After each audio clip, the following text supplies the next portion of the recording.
الف لام میم۔ کیا لوگ یہ خیال کیے ہوئے ہیں کہ صرف یہ کہنے سے کہ ہم ایمان لے آئے چھوڑ دیے جائیں گے اور ان کی آزمائش نہیں کی جائے گی؟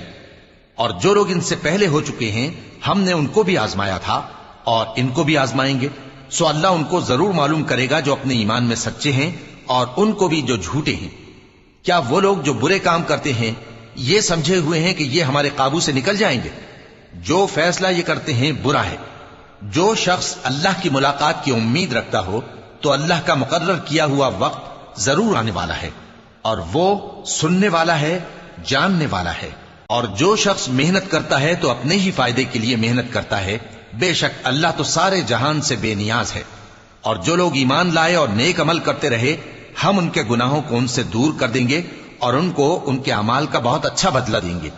اور ہم نے انسان کو اس کے ماں باپ کے ساتھ نیک سلوک کرنے کا حکم دیا ہے۔ اے مخاطب، اگر تیرے ماں باپ تجھے مجبور کریں کہ تو میرے ساتھ کسی کو شریک بنائے جس کی حقیقت کی تجھے واقفیت نہیں تو ان کا کہا نہ مانیو۔ تم سب کو میری طرف لوٹ کر آنا ہے، پھر جو کچھ تم کرتے تھے میں تم کو جتا دوں گا۔ اور جو لوگ ایمان لائے اور نیک عمل کرتے رہے ان کو ہم نیک لوگوں میں داخل کریں گے۔